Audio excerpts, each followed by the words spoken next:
ಅಂತಾರಾಷ್ಟ್ರೀಯ Bharat summit of laser medicine and surgery ಸಮಾವೇಶ ಬೆಂಗಳೂರಿನ ವೈಟ್ಫೀಲ್ಡ್ ಶೆರಟನ್ ಗ್ರ್ಯಾಂಡ್ ಹೋಟೆಲ್ನ ಕನ್ವೆನ್ಷನ್ ಸೆಂಟರ್ನಲ್ಲಿ ಮಾರ್ಚ್ 20ರಿಂದ 23ರವರೆಗೆ 4 ದಿನಗಳ ಕಾಲ ನಡೆಯಲಿದ್ದು, ಈ ಕುರಿತು ಮಾಧ್ಯಮಗೋಷ್ಠಿಯನ್ನು ಆಯೋಜಿಸಲಾಗಿತ್ತು.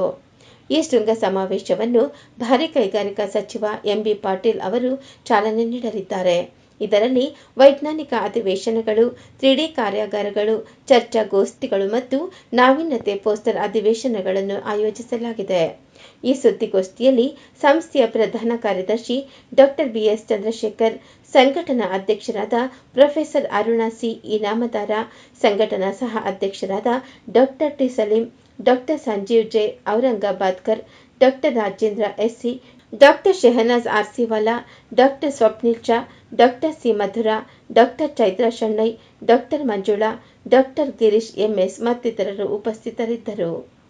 ಆತ್ಮೀಯರೇ, ಭಾರತದಲ್ಲಿ ಮೊಟ್ಟ ಮೊದಲ ಬಾರಿಗೆ ಇಂಟರ್ನ್ಯಾಷನಲ್ ಲೇಸರ್ ಕಾನ್ಫರೆನ್ಸ್ನ ಆರ್ಗನೈಸ್ ಮಾಡ್ತಿದ್ದೀವಿ. ಇದು 3 ಸಂಸ್ಥೆಗಳು ಸೇರಿ ಮಾಡ್ತಿರೋಂಥ ಕೆಲಸ. ಒಂದು BLD ಯೂನಿವರ್ಸಿಟಿ ಬಿಜಾಪುರ್, ಎರಡನೇದು ಕ್ಯೂಟಿಸ್ ಹಾಸ್ಪಿಟಲ್ ಬ್ಯಾಂಗ್ಳೂರ್ ಆ್ಯಂಡ್ ಇಂಡರ್ಮ್ ಅನ್ನೋ ಒಂದು ಅಸೋಸಿಯೇಷನ್ನು. ಇದಕ್ಕೆ 2 ಉದ್ದೇಶದಿಂದ ನಾವು ಈ ಕಾನ್ಫರೆನ್ಸ್ನ ಮಾಡ್ತಾಯಿದ್ದೀವಿ. ಒಂದು, ಲೇಸರ್ ನಾಲೆಡ್ನ ನಮ್ಮ ಡರ್ಮಟಾಲಜಿಸ್ಟ್ಗಳಿಗೆ ಸಿಗಲಿ, ಅವ್ರಿಗಿನ್ನೂ ಹೆಚ್ಚಿನ ರೀತಿಯಲ್ಲಿ ಮಾಹಿತಿ ಕೊಡೋಣ ಅನ್ನೋದು ಒಂದು ಕಾರಣ. ಎರಡನೇದು, ಈ ನಾಲೆಡ್ಜನ್ನು ಬೆಳೆಸ್ಕೊಂಡು how they treat patients, how we can probably translate, extrapolate this knowledge to the treatment of patients. ಅದು ಎರಡನೇ ಉದ್ದೇಶ. ಈ ನಾಲೆಡ್ಜನ್ನು ಪಡ್ಕೊಂಡು ಪೇಷಂಟ್ಸ್ಗೆ ಹೆಂಗೆ ನಾವು ಅದ್ರ ಉಪಯೋಗನ ತಲುಪಿಸ್ಬೇಕು ಅನ್ನೋದು. ಮೂರನೇದು, ಎಲ್ಲದಕ್ಕಿಂತ ಮುಖ್ಯ ಉದ್ದೇಶ ಜೊತೆಗೆ ಮಹತ್ತರವಾದ ಉದ್ದೇಶ ಏನಂದರೆ, ನಮ್ಮ ಇಂಡಿಯಾನಲ್ಲಿ ಡರ್ಮಟಾಲಜಿ ಲೇಸರ್ನ ಮ್ಯಾನುಫ್ಯಾಕ್ಚರು ಪ್ರೊಡ್ಯೂಸ್ ಮಾಡೋವಂಥ ಫೆಸಿಲಿಟಿ ಇಲ್ಲ. ಈಗಿರೋ ಎಲ್ಲ ಲೇಸರ್ಸ್ನು ನಾವು ಇಂಪೋರ್ಟ್ ಮಾಡ್ತೀವಿ. We import it from south east Asian countries like Korea, China. Then we import from Israel and US. These are the some of the countries where 95% of the lasers come to India.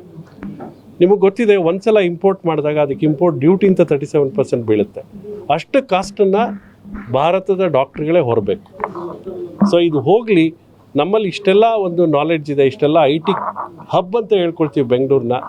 ಇಂಥ ಒಂದು ಬೆಂಗಳೂರಿನಲ್ಲಿ ಒಂದು laser manufacturing unit ಯಾಕೆ start ಮಾಡಬಾರ್ದು ಅನ್ನೋ ವಿಷಯನ ನಮ್ಮ ಬೃಹತ್ ಕೈಗಾರಿಕಾ ಸಚಿವರಾದ ಪಾಟೀಲ್ ಅವ್ರ ಮುಂದೆ ಇಟ್ಟಾಗ ಅವರು ಅದನ್ನು ಒಪ್ಕೊಂಡು, ಹೌದು ಈ ಥರದ್ದೊಂದು ಮಾಡೋಣ ಅಂತ ಅವರು ಇಂಡಸ್ಟ್ರಿ ಡಿಪಾರ್ಟ್ಮೆಂಟ್ಗೆ ನಮ್ಮನ್ನು ಪರಿಚಯ ಮಾಡಿಕೊಟ್ಟು, ಅಲ್ಲಿ ನಾವು ಹೋಗಿ ಕಮಿಷನರ್ ಹತ್ರ ಮಾತಾಡಿ, ಗಂಜು ಅವ್ರ ಹತ್ರ, ಅವ್ರ ಅಸಿಸ್ಟೆಂಟ್ಸ್ ಹತ್ರ ಮಾತಾಡಿ, ಅವ್ರಿಗೆ ಇದನ್ನು ಏನು ಉದ್ದೇಶದಿಂದ ನಾವು ಮಾಡ್ತಾಯಿದ್ದೀವಿ. There are 80 companies which are participating in the country. ನಾವು ಈ ಸಮ್ಮಿಟ್ಟಲ್ಲಿ ಈ 80 ಕಂಪನಿಗಳ ಜೊತೆ ಒಂದು ಇಂಡಸ್ಟ್ರಿ ಇಂಟ್ರಾಕ್ಷನ್ ಪ್ರೋಗ್ರಾಮ್ ಮಾಡಿಬಿಟ್ಟು ಇನ್ವೆಸ್ಟ್ಮೆಂಟ್ ಆಪರ್ಚುನಿಟೀಸ್ ಕರ್ನಾಟಕದಲ್ಲಿ ಏನಿದೆ ಅವ್ರಿಗೆ ಅನ್ನೋದನ್ನು ತೆರೆದಿಡೋಣ.